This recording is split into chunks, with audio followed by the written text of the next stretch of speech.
Bom, aí tá vindo. Prontinho, pessoal. Aqui estamos na nossa aula sobre amperímetros. E vamos aqui tirar, então, as nossas dúvidas sobre lei de Ohm, sobre o experimento em si. Tá? Então, eu só destaco um pouquinho aí da aula, que a brincadeira da aula, a pegadinha da aula, é que vocês fizeram a lei de Ohm, aplicaram uma tensão num sistema, num conjunto de capacitores de resistores, mediram a corrente, V igual a RI, lei de Ohm, isso dá uma reta que passa na origem e tem coeficiente angular igual a resistência equivalente. Perfeito, lei de Ohm funciona assim. Só que eu apresentei um experimento real, são dados realmente reais, onde, por alguma razão, o coeficiente angular dessa reta, V por I, não deu igual à resistência equivalente. E daí? O que fazer? O que está acontecendo? Como desenvolver um plano de trabalho, um procedimento para poder descobrir o que está acontecendo? Até agora ninguém revogou a lei de Ohm, ela ainda vale, tá? Porém, esses dados não são, aparentemente, não são coerentes com a lei de Ohm. O que está acontecendo? Então, esse foi o desafio para essa aula. Há uma lei bastante simples, todo mundo conhece, física básica, e o que aconteceu no laboratório que ela não foi verificada. Tá bom? E junto com isso, relembramos a parte de propagação de incertezas. Por quê? Porque se você propagou a incerteza lá da equivalente, e vai chegar num certo intervalo, esse intervalo ainda está muito longe do valor do coeficiente angular. Ou seja, a propagação de incerteza não explica essa diferença tão grande. O que quer dizer que tem alguma coisa a mais acontecendo. O que é, como descobrir e como resolver esse enigma. Então, esse foi o tema da aula de hoje. Perguntas? Dúvidas? Vamos lá.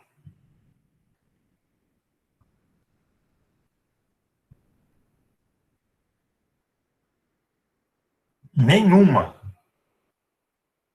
Então, todos sabem por que os resultados foram diferentes. Ou não têm a menor ideia.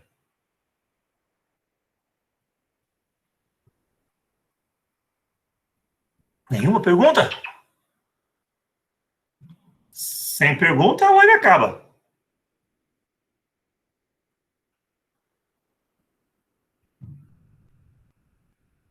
Ué. Professor. Oi, João, vamos lá. Deixa eu perguntar uma coisa. Lá durante o laboratório, né, no Moodle, tem uma pergunta que o senhor coloca lá pra gente, assim, sobre a interpretação do coeficiente linear dos resultados obtidos, né? E ele, por análise dimensional, ele vai ter que ter análise de volt, né, ou R vezes I, né? Volt, isso. Me levou a pensar que talvez o que a gente está medindo, ele está enxergando uma coisa a mais do que a nossa resistência equivalente. Não sei se esse é o caminho. Pode ele ser. Está enxergando um resistor a mais no sistema. Você está falando do coeficiente linear, não é isso? Isso, porque ele é em volts. Tá. Então, primeira observação importante, ele tem a mesma unidade do eixo Y, o volts, correto. Ele é próximo de zero, não é isso? Ele é próximo de zero, mas eu não consigo justificar a existência dele, entendeu? Eu estava achando que a existência dessa diferença do zero fosse porque ele estava enxergando uma resistência interna a mais do que a equivalente, todo o sistema equivalente que a gente está computando. Tá, então peraí, vamos só pensar, né? Quão grande ou quão pequeno é esse valor? Você tem que comparar com quem? Com o teu voltímetro. O seu voltímetro conseguiria medir um valor, se eu não me engano, de 0,003 volts? Não, é verdade, professor. Não, ele não tem precisão. Se ele não consegue medir, isso é o que eu chamo de zero físico. Matematicamente não é zero, tá bom, observamos isso. Mas qual o significado desse 0,00 negativo, se eu não estou errado? O significado é que eu não sei, ele está dentro da minha margem de medição, no limite de medição. É como eu, que sou míope, não consigo resolver algumas distâncias. Para mim, aquilo é um borrão. O que tem lá dentro? É um borrão. Eu não enxergo. A distância, para mim, eu vejo um borrão e ponto final. Eu não consigo discernir se é mais isso. Não. Então, não tenho resolução ótica, ou no caso instrumental, para ver isso. Então, esse valor é tão pequeno que está dentro da resolução instrumental. Então, para você, é o que eu chamo de zero físico, não matemático. Bom? Então, professor, assim, eu não tive o insight realmente de onde está vindo essa diferença da resistência. Tá, assim, pelo menos observou que o angular é diferente da equivalente. O angular ele deveria ser lá o esperado, mas parece que ele está medindo um outro resistor ainda. Vamos lá, o que você tem de informação? É uma resistência, porque volt por miliampere ou por ampere vai dar ohm, ou quilômetro, tanto faz a unidade. É uma resistência, boa. O valor que você obtém do gráfico é maior do que a teoria. Bom, se é maior, então o gráfico é igual à teoria mais alguma coisa. Porque não tem resistência negativa. Não no nosso mundo aqui, eletricidade, nada a ver. Tá? Então, eu estou medindo o equivalente e mais alguma coisa para dar o coeficiente angular. Repara, o gráfico é uma informação do experimento. Se você cometeu alguma falha no experimento, problema teu. O gráfico te fornece aquilo que você fez, o que você montou. Se você montou errado, ele vai te dar o valor correto, vamos dizer assim, vai dar o valor que você montou. Um valor não esperado, porque você montou uma coisa diferente e vai dar o valor coerente com isso. Tá? Então, é a realidade.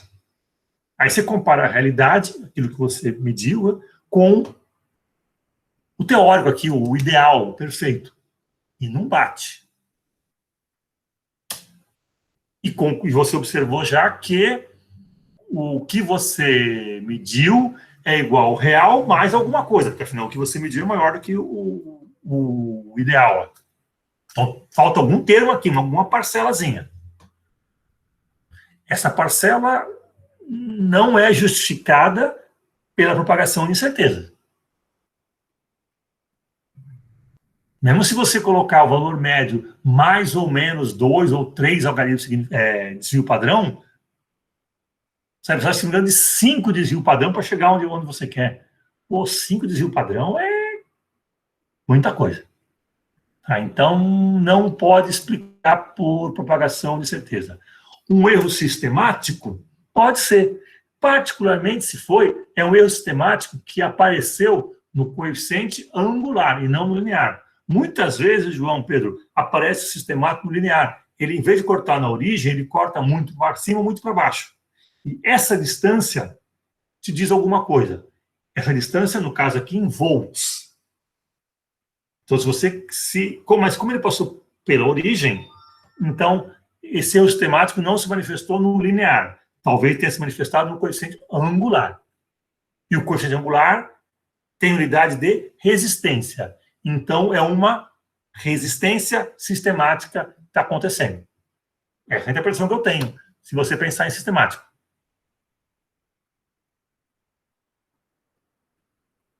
Ou seja, repara que se seguir algum raciocínio, você vai chegando em algum lugar. Se é certo ou errado, eu não sei. Mas já quem perguntou aí, João Vitor, do linear, não, ele é zero físico, então está descartado. Agora tem o angular, então repara que nós estamos chegando, tentando buscar um plano de ação, uma linha de raciocínio. Marcela aqui, peraí, nós vamos só para versão.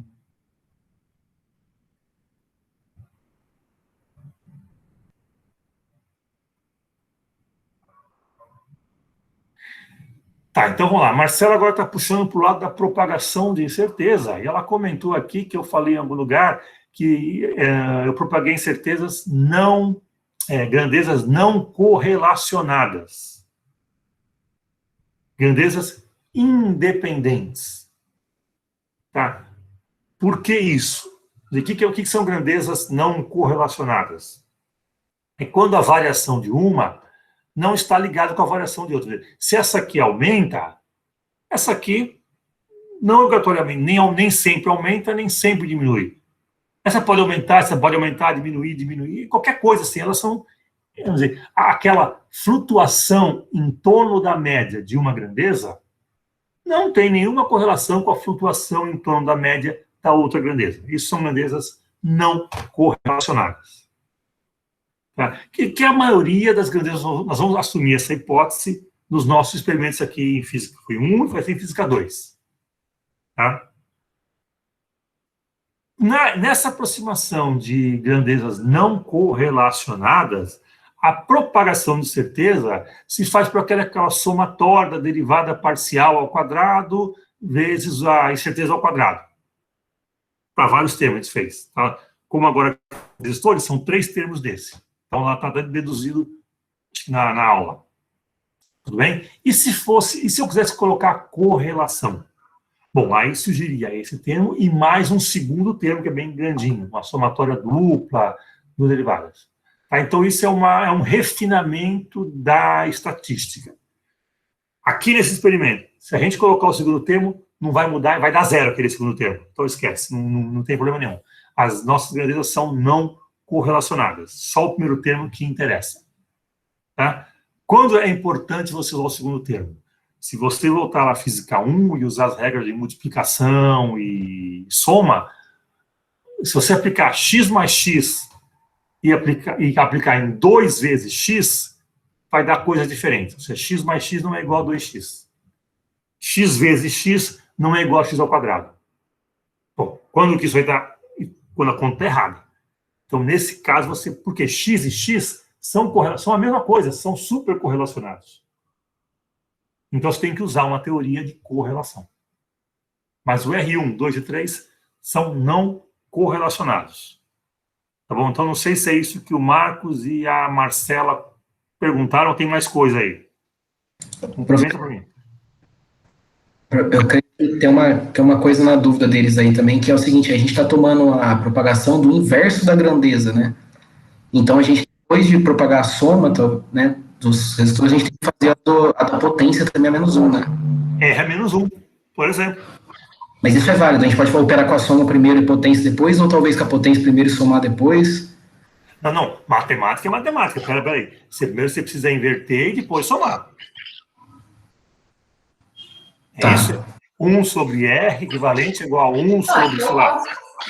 A matemática é matemática, não muda nada não, tá? Não vai deturpar a matemática que não pode. Vale aquelas regrinhas.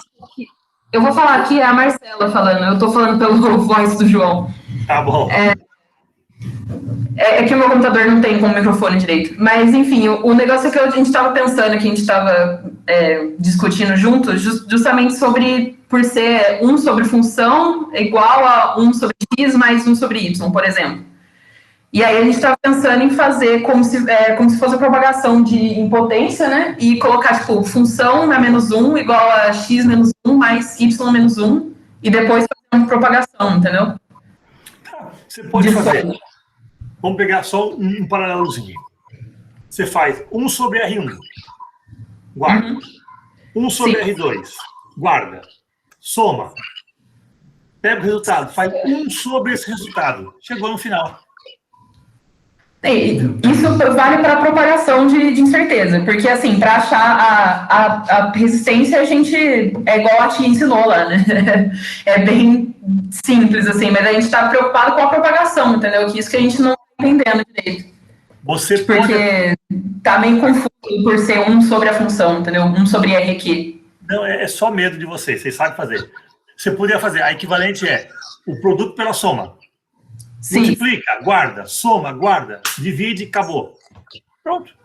Também é válido isso. Faz numerador, faz denominador. Ou, repara, a equivalente, se eu não estou errado, confere comigo aí, é R1 mais R2 vezes 3 sobre 2 mais 3. Não é isso? Cortou um pouco o áudio. Como é que é? Cortou um pouco o áudio, não consegui ouvir o que a equivalente é igual a R1 mais R2 vezes 3 dividido por R2 mais R3. Sim. Sim, tá? sim. Isso é uma função de 3 variáveis. R1, R2, R3. Uhum. Deriva em relação a R1, deriva em relação a R2, deriva em relação a R3. Sim, sim. A derivada em relação a R1 ao quadrado, multiplicado pela incerteza de R1 ao quadrado, é a primeira parcela. Sim. Guarda. A segunda parcela, derivada em relação a R2 ao quadrado, incerteza de R2 ao quadrado. Segunda parcela, terceira parcela, soma tudo. E pronto. Assim, Beleza. receita de bolo. Receita de bolo. Não, a gente estava confuso nessa questão de ser um sobre RQ, mas eles em paralelo, mas acho que agora deu para entender. É só não pensar que vocês acertam. Só segue a matemática, é a mesma que vale. Faz lá, faz direitinho. Pensa pouco que vocês fazem, ó, brincando. Tem que ter coragem. Beleza, não, então. Assusta, sim, assusta, mas não é difícil, não. É bem fácil. Então tá, obrigada, viu? Tá? O que mais, pessoal? O mistério continua. Não, R2 e R3 não é porque são paralelos que eles são correlacionados.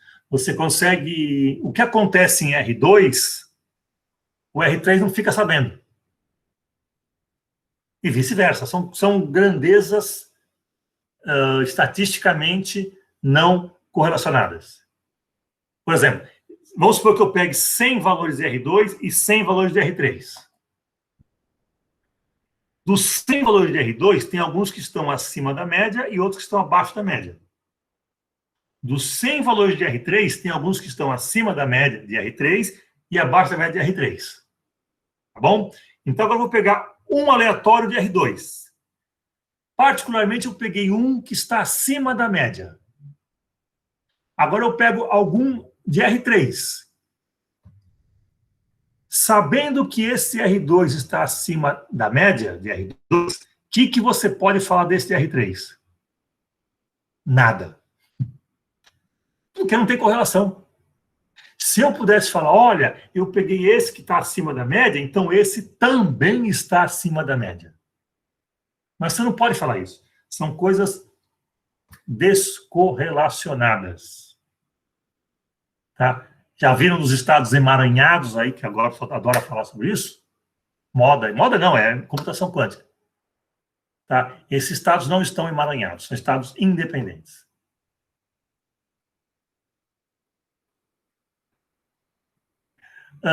João Pedro, não exatamente. Há uma sutileza em fazer 1 sobre R2 mais 1 sobre R3, e aí depois inverte tudo, ou fazer produto pela soma.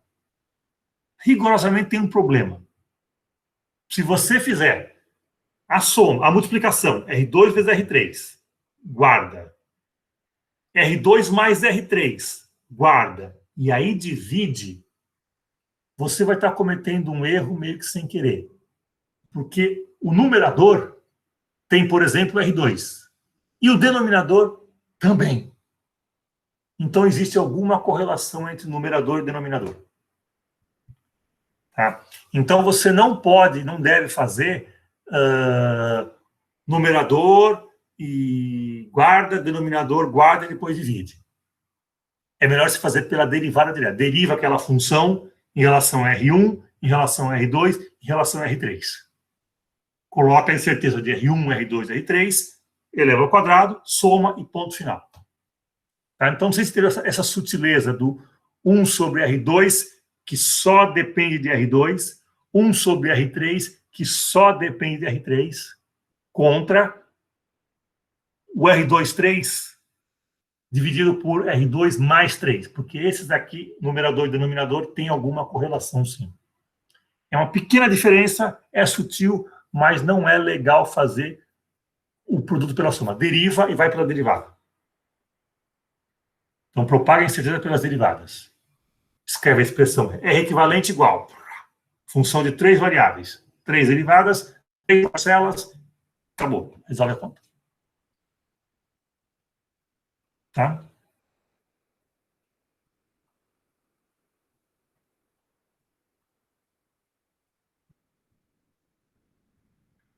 que mais?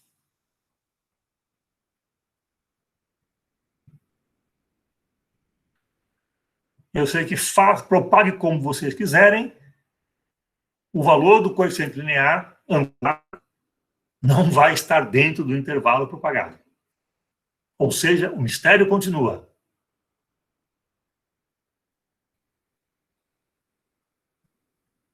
Vocês só estão usando uma técnica chique, legal, de propagação de incerteza, muito bom, para falar, olha, essa diferença, esse pouquinho aqui eu explico pela propagação de certeza. Agora, esse resto aqui tem alguma coisa a mais.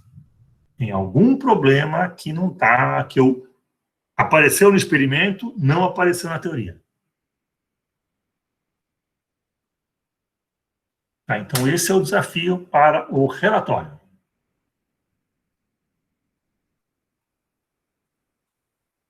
Então, como eu coloco lá no começo, você já foi capaz de discutir os resistores, já foi capaz de resolver o problema do voltímetro. Agora falta o perímetro.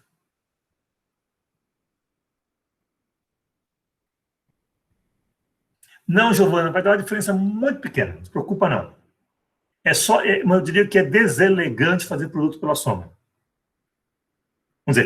Desculpa, fazer produto, guarda o resultado por partes, soma, guarda o resultado e aí divide. É um pouco deselegante. É mais elegante, mais chique, mais física, você derivar os três termos, tá? Em R1, R2 e R3. É conceitualmente melhor, é muito mais elegante e vai dar um resultado muito bonito. Quando você fizer a incerteza propagada é igual a um termo que depende de R1, outro de R2 e outro de R3, você vai ver, opa, esse termo aqui é maior do que esse. Por quê? Tem explicação, vai ver no experimento. Não é só fazer conta. Fazer conta, qualquer maquininha faz. Temos que fazer coisa que as máquinas não fazem, ou ainda não fazem, sei lá. Tá, vamos usar alguma outra propriedade aí.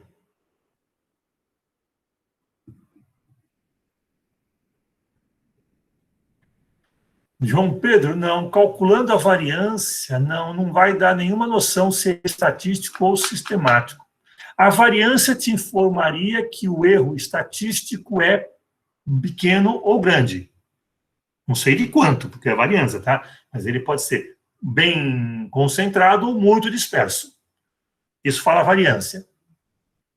O erro sistemático é o seguinte, ele não está ligado no tamanho da dispersão, mas está ligado, esse é o valor médio.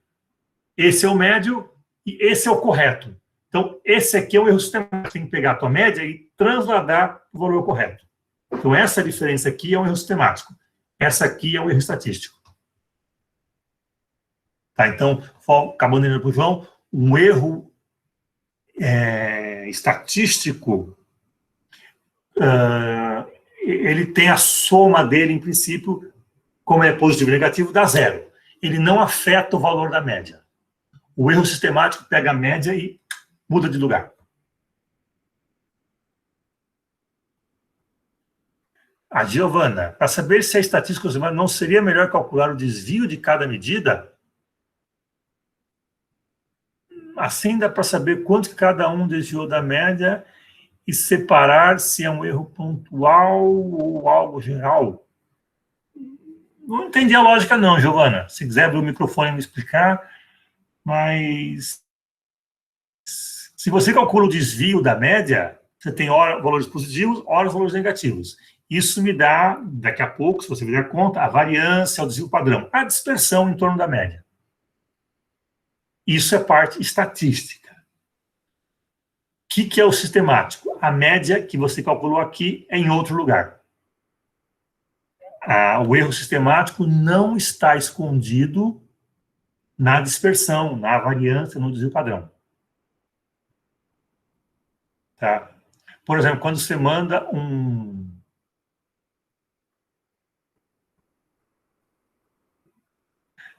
Tá, vamos lá, aí tem coisa certa. Eu entendo que o sistemático afeta todas as medidas. Sim. Então, todas terão um desvio para o mesmo lado. Sim.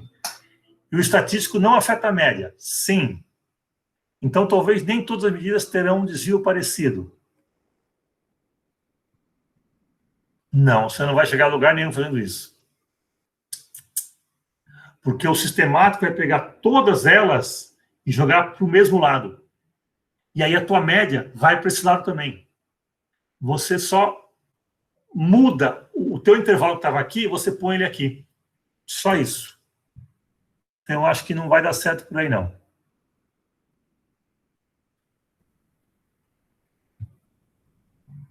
Tá, a hipótese da Marcela, que tem alguma coisa a ver com a resistência interna dos aparelhos. Então, verifiquem isso. Como que o voltímetro pode afetar? Como que o amperímetro pode afetar? Será que faz sentido ou não? A Marcela deu uma dica. Quem sabe? Sigam essa dica. Se vai chegar na resposta, não sei, mas é uma dica, um raciocínio interessante. Ela botou uma proposta, uma hipótese, que ajuda a começar um raciocínio. Muito bom. Vai chegar na resposta? Não sei, mas vai ter que raciocinar, o que é muito bom. Então, parabéns, Marcela. Busque, avance nessa hipótese e depois conte aos demais se você achou alguma coisa ou não.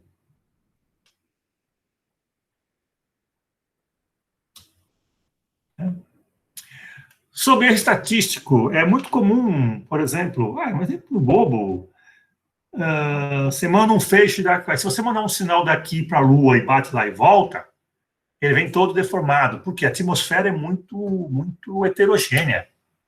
Os índices de refração mudam, então se você dá um pulso quadradinho, ele chega todo tortinho. Então o que você faz? Você manda um trem de pulsos, um monte de quadradinho, todos batem, todos voltam, e você soma esse monte de trens e tira uma média.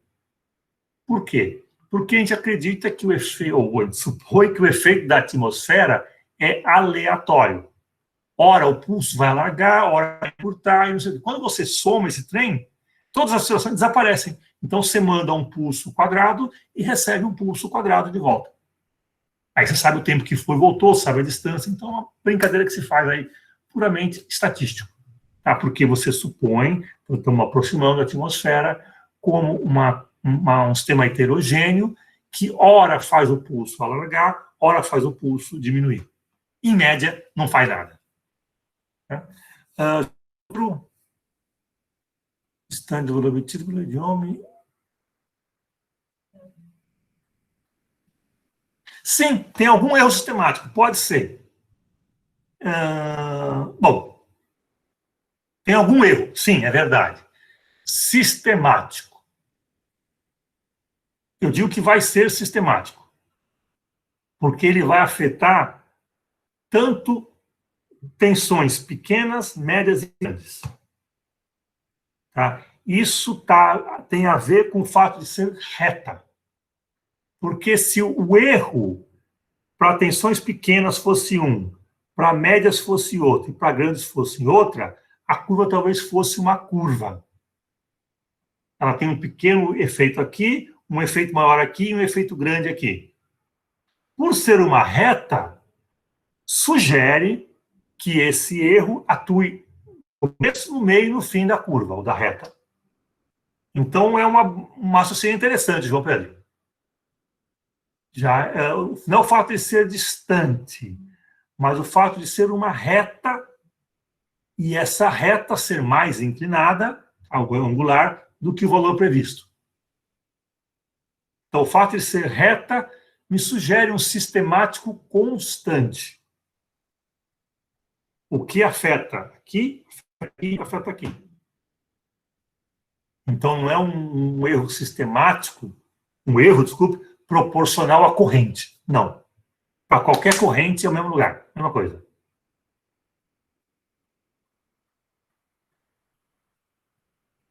Então, vamos lá. O William coloca uma questão interessante. É possível dizer que o erro sistemático mede a distância entre o valor médio e o valor real da variável? Você mediu aqui, mas o correto é aqui. Essa diferença pode ser um erro sistemático. Sim, William, tá. Primeira análise, sim, porque poderia ser um erro não linear, mas vamos dizer que sim. E depois, cadê? E que o erro estatístico mede a distância entre os valores medidos e o valor médio. Sim, dispersão. A média é essa, mas você mediu aqui, aqui, aqui, aqui, aqui, em torno da média. Isso é erro estatístico. Tá? Tipo A. Isso eu sempre troco. Tipo A. E o erro sistemático é você pegar essa distribuição e jogar para o lado. Tipo B. A e B é a terminologia mais correta, que eu não gosto de usar. Porque, para mim, A e B não significa nada. Sistemático e estatístico tem sentido. Então, eu ainda uso a nomenclatura antiga. Tá, então, o William está certo.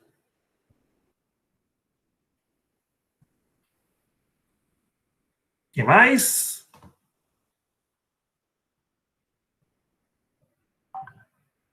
Algo mais?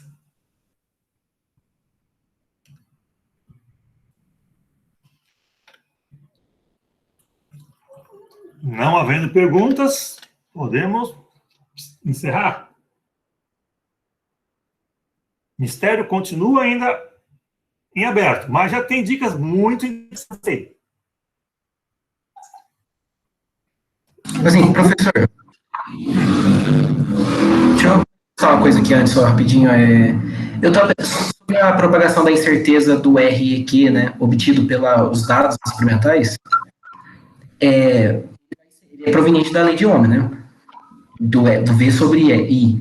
E, no caso, eles são correlacionados, né? Então, nessa propagação, a gente tem que considerar o fator de correlação, não tem? Pera, não entendi. Você está propagando a resistência. Você sabe R1, R2, R3, vai calcular o equivalente. Não, peraí, professor. No gráfico que a gente tem dos valores a gente tem valores, né? Para tensão e corrente. Sim. A gente vai obter uma resistência. Quando a gente for dar o número dessa resistência, que é o coeficiente angular, né? Tá. Essa propagação, ela é correlacionada, né? Ou não, seria? Ela é correlacionada pela lei de Ohm, né? Tá, mas ela corre pela lei de Ohm, verdade, porque V igual a RI. Mas não tem uma correlação estatística, não. São duas coisas independentes.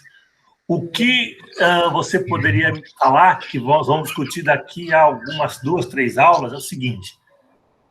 Assim como tem o MMQ para trabalhar com os horários, tem o MMQ com incerteza. Você pode entrar com o V mais ou menos o V, I mais ou menos o I, incerteza em V, incerteza em I, fazer as contas e calcular o coeficiente angular com alguma incerteza e o linear com a sua incerteza. Tá? Esse seria o MMQ com incerteza. Que o Excel não faz.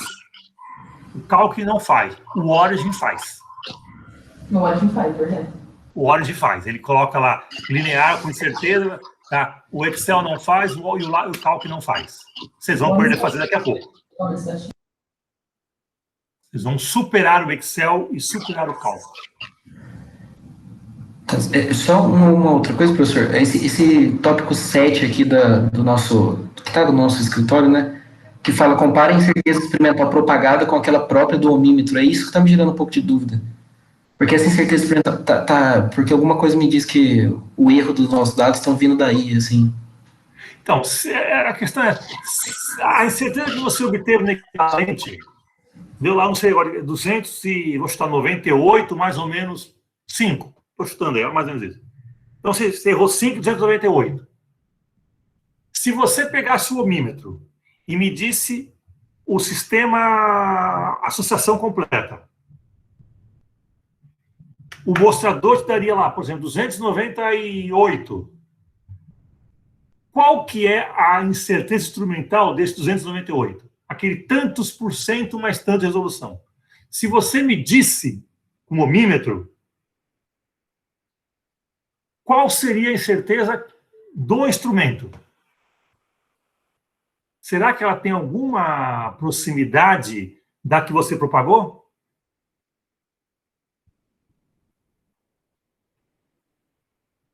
Tá? Vocês propagaram o seguinte, eu dei R1 com incerteza, R2 com incerteza, R3 com incerteza. E aí vocês fizeram a conta para juntar as três. Agora eu proponho o seguinte, pega as três já e mede de uma vez só. Você coloca o omímetro antes de R1 e depois do paralelo. Vai dar um valor que tem uma incerteza instrumental. Compara essa incerteza instrumental com a tua propaganda. Vai dar isso aí. É muito fora, muito perto, muito longe, são iguais. Eu consegui entender a proposta. Acho que Conseguiu ou não? consegui, acho que esclareceu qual é a ideia dessa comparação.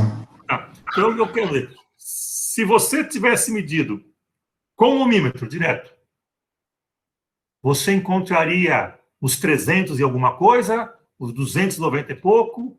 Qual que é o intervalo de variação do omímetro?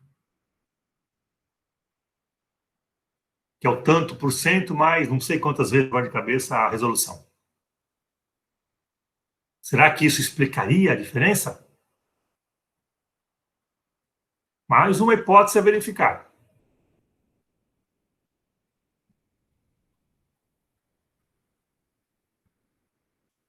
Tudo bem? Ou seja, são portas que estão se abrindo, tem que entrar, ver, ih, não tem nada, vou embora, vou para outra. E buscar a solução.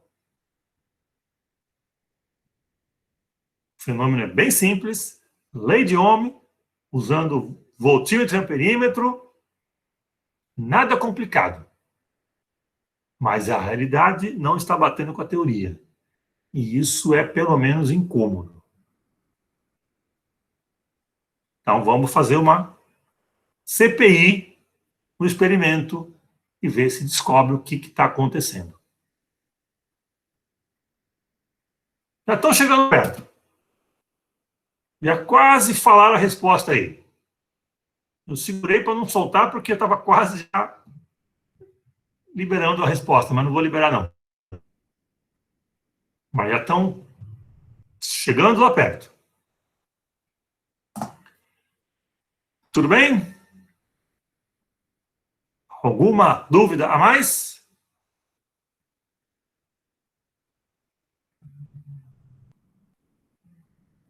Falta pouco, falta pouco. Bota as coisas em ordem, tá? E fechar. Então, amanhã, não, até domingo, vocês entregam o relatório.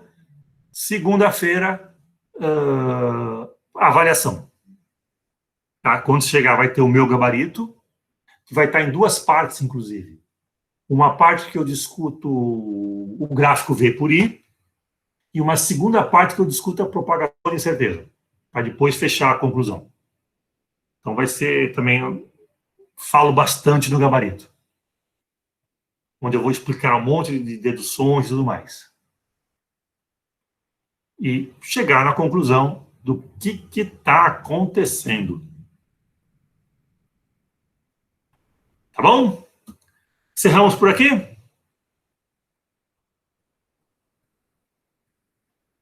Então, pessoal, vou fechar a gravação aqui. Obrigado. Deixa eu achar aqui para fechar. Estou parando aqui.